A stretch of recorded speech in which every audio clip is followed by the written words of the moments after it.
안녕하세요. C테크놀로지 기술자문의 팀 장창순 책임연구원입니다. 오늘 웨비나에서는 판재 성형 해석에서 사용하는 쉘 요소와 솔리드 요소에 대해서 이야기해 보려고 합니다. 판재 성형 해석에서는 쉘 요소가 일반적으로 널리 사용되지만 스탬팩 익스프레스는 솔리드 요소를 활용해 일반적인 박판 성형뿐만 아니라 아이어닝, 코이닝, 그리고 작은 반경 및 표면 결함과 같이 승처 능력 상태가 중요한 공정까지 해석할 수 있습니다. 스탬팩 익스프레스는 이러한 판재 성형 공정에 대해 쉘과 솔리드 요소를 모두 지원하고 해석 목적과 공정 특성에 따라 적합한 요소를 선택해서 사용할 수 있습니다. 그렇다면 실제 해석에서는 언제 쉘을 사용하고 언제 솔리드 요소를 사용해야 할까요? 단순히 솔리드 요소가 3차원 요소이기 때문에 항상 더 좋은 선택일까요? 오늘은 두 요소가 근본적으로 어떤 차이가 있는지부터 실제 판재 성형 공정에서의 선택 기준까지 하나씩 살펴보겠습니다. 같은 판재 성형이라고 해도 모든 공정을 동일한 요소로 해석할 필요는 없습니다. 예를 들어 일반적인 박판 성형에서는 소재가 금형 안으로 어떻게 유입되는지, 주름이나 파단이 발생하지 않는지를 빠르게 확인하는 것이 중요합니다. 반면 제품의 반경이 매우 작거나 특정 부위에서 변형이 집중되는 경우도 있고요. 아이어닝처럼 실제 소재의 두께가 감소하는 공정도 있습니다. 또 전체적인 성형성보다는 제품 표면에 발생하는 결함이나 국부적인 형상까지 자세히 보고 싶은 경우도 있습니다.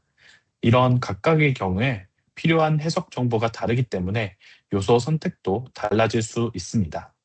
그래서 오늘 내용에서 가장 중요한 관점은 쉘과 솔리드 요소 중 어떤 요소가 더 좋은가가 아니라 내가 해석하려는 공정에는 어떤 요소가 필요한가입니다.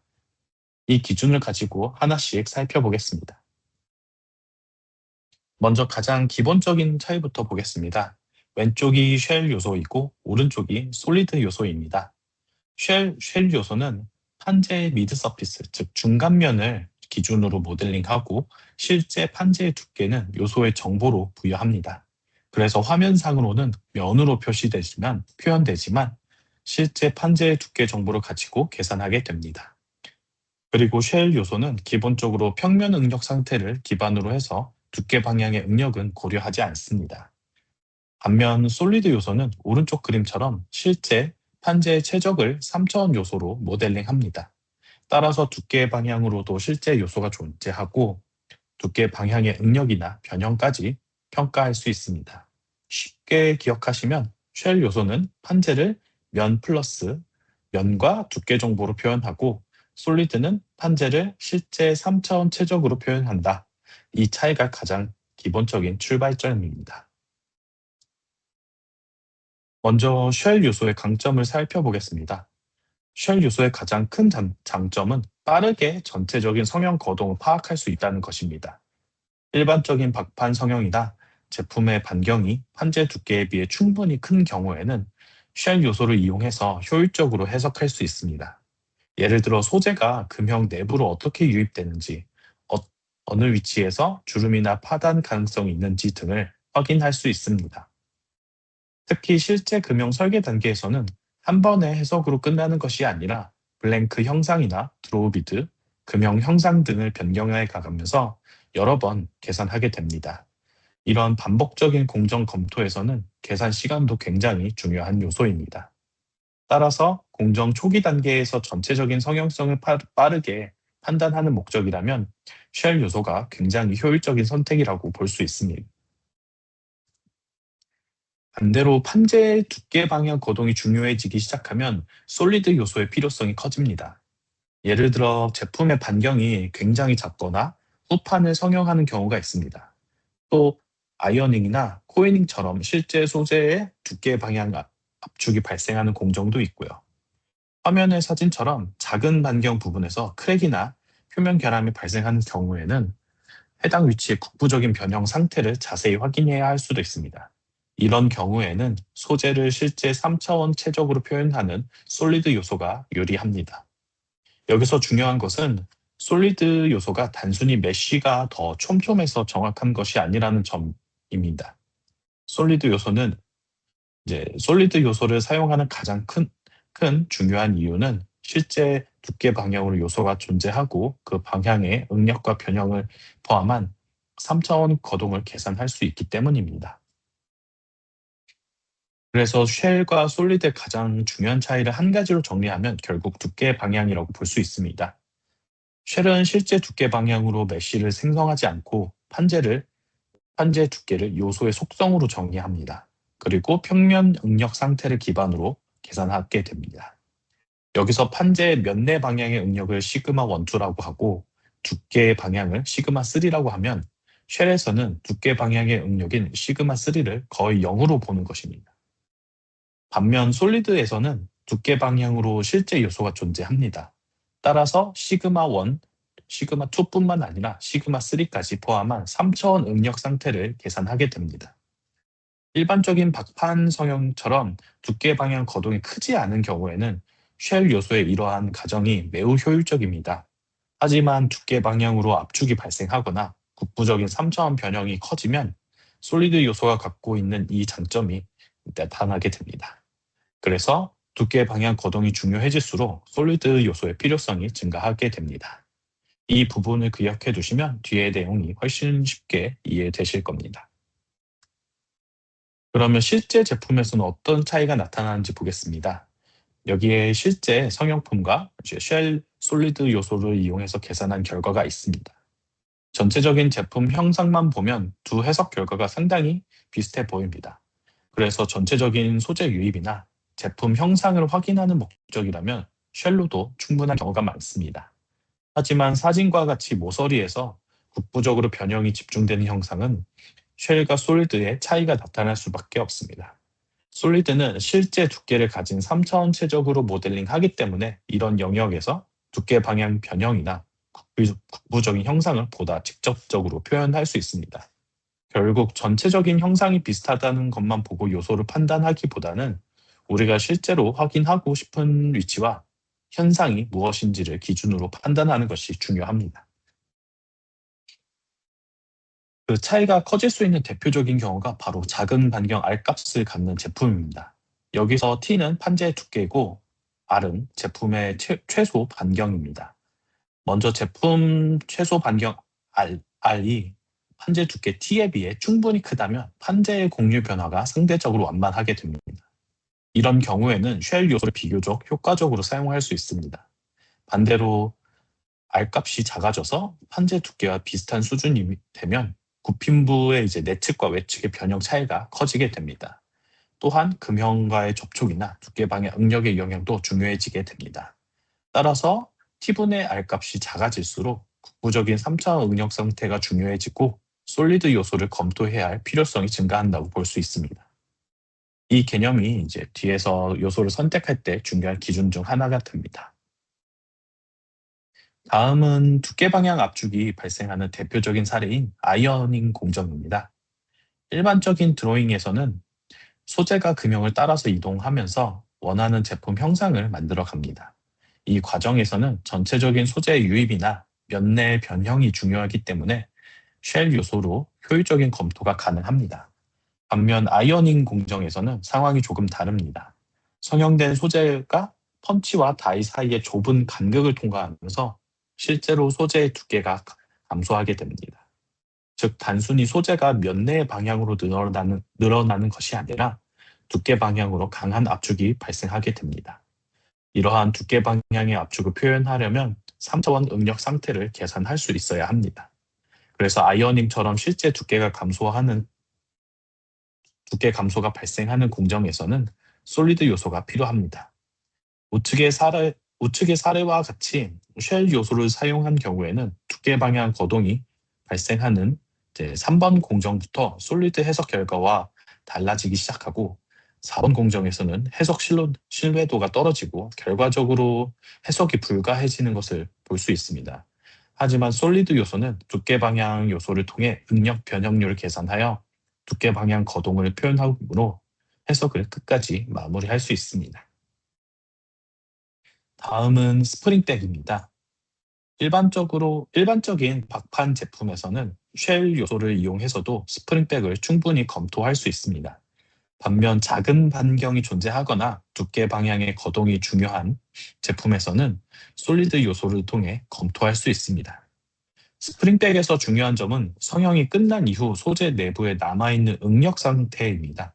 금형이 제거되면 성형 과정에서 발생했던 응력이 탄성적으로 회복하면서 제품의 형상이 변화하게 됩니다. 다만 스프링백 정확도가 쉘이냐 솔리드냐에 의해서 결정되는 것은 아닙니다.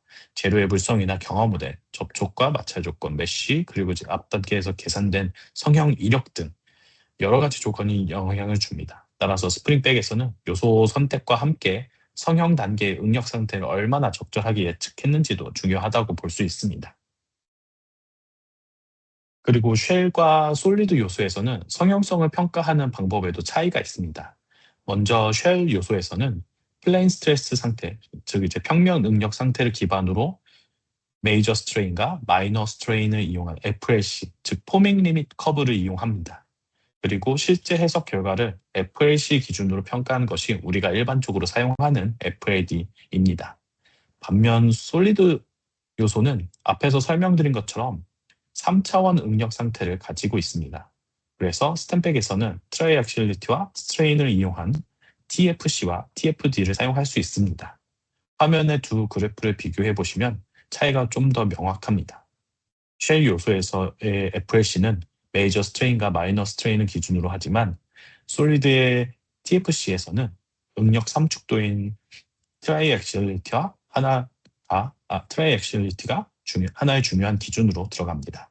따라서 솔리드 해석에서는 기존의 FLC만으로 성형성을 평가하기 어려운 3차원 응력 상태를 TFC와 TFD를 통해 평가할 수 있습니다.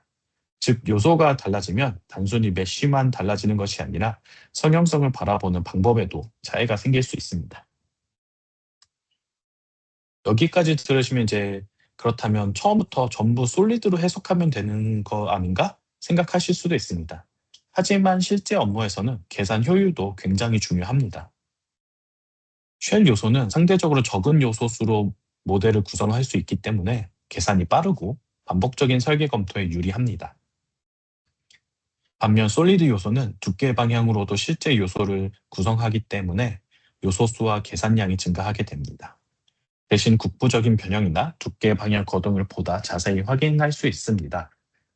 따라서 솔리드 요소가 더 많은 정보를 계산한다고 해서 모든 판재 성형 해석을 솔리드로 할 필요는 없습니다. 필요한 결과 수준과 계산 효율 사이에서 적절한 요소를 선택하는 것이 중요합니다. 이제 실제 공정에서는 어떻게 선택하면 되는지 정리해 보겠습니다. 먼저 쉘 요소입니다. 일반적인 박판 제품이나 제품 최소 반경이 비교적 큰 경우, 딥드로잉이나 자동차 외판, 내판처럼 전체적인 소재 유입이 중요한 제품에서는 쉘 요소를 우선적으로 사용할 수 있습니다. 또 주름이나 파단, 소재 유입, 드로비드 조건, 블랭크 조건 등을 검토하는 데에도 적합합니다. 특히 이런 항목들은 금형 설계 초기 단계에서 조건을 변경하면서 반복적으로 검토하는 경우가 많습니다. 그래서 빠른 반복 계산이 중요한 초기 공정 검토에는 쉘 요소가 효과적입니다. 성형성 측면에서는 화면처럼 이제 FLC와 FLD를 통해 파단이나 시닝, 이제 위험한 지역인 리스크 영역, 세이프 영역 등을 확인할 수 있습니다. 반대로 솔리드는 제품의 두께 방향 거동과 국부적인 3차원 변형이 중요한 경우에 선택할 수 있습니다. 작은 석영 반경을 갖는 제품이나 후판 성형이 대표적이고요. 두께 방향 압축이 발생하는 아이어닝이나 호이닝 역시 솔리드가 필요한 대표적인 공정입니다. 또 제품 표면의 결함이나 국부적인 형상 정밀도 등을 평가하려는 경우에도 솔리드가 유리할 수 있습니다. 그리고 솔리드 요소의 성형성은 앞에서 설명드린 것 같이 TFC와 TFD를 통해 평가할 수 있습니다. 따라서 솔리드 요소를 단순히 쉘보다 정밀한 요소라고 생각하기보다는 두께의 방향을 포함한 3차원 거동을 확인하기 위한 요소라고 이해하시면 좋을 것 같습니다. 그렇다면 실제 업무에서는 어떻게 사용하는 것이 가장 효율적일까요? 하나의 방법은 쉘 요소로 전체 공정을 먼저 검토하고 필요한 부분을 솔리드 요소로 상세하게 검토하는 방식입니다. 초기 단계에서는 쉘 요소를 이용해서 공정수, 소재 유입, 주름 파단, 드로비드나 블랭크 조건 등을 빠르게 검토합니다. 이 단계에서는 여러 조건을 변경하면서 반복적으로 계산해야 되기 때문에 계산 효율이 굉장히 중요합니다. 그리고 전체적인 공정 조건이 어느 정도 결정된 다음에는 필요에 따라 솔리드 해석을 하실 수 있습니다. 두께 변화나 표면 결합, 아이어닝이나 코이닝, 정밀 형상처럼 3차원 거동을 확인해야 하는 항목을 보다 상세하게 보는 것입니다. 즉, 쉘 요소로 먼저 전체 공정을 빠르게 검토하고 솔리드 요소로 필요한 현상을 상세하게 확인한다. 이런 단계적인 접근이 실제 업무에서는 상당히 효율적일 수 있습니다. 마지막으로 실제로 쉘과 솔리드를 선택할 때 사용할 수 있는 하나의 가이드를 보겠습니다. 먼저 제품의 최소 반경 R값과 반지의 두께 T값의 관계를 확인합니다. 스탬팩에서 제시하고 있는 제 가이드 기준으로 보면 제품의 최소 반경이 1.5T보다 작은 경우에는 솔리드 요소를 우선적으로 검토합니다. 반대로 제품의 최소 반경이 3T보다 큰 경우에는 쉘 요소를 사용할 수 있고 그 사이인 1.5T에서 3T 영역에서는 제품의 공정 특성에 따라서 쉘 또는 솔리드를 검토할 수 있습니다. 다만 여기서 끝나는 것은 아니고요. 이제 제품 반경뿐만 아니라 실제 공정에서 두께방의 압축이 발생하는지, 아이어닝이나 코이닝 공정이 포함되어 있는지 또는 표면 결함을 상세하게 확인해야 하는지도 함께 봐야 합니다.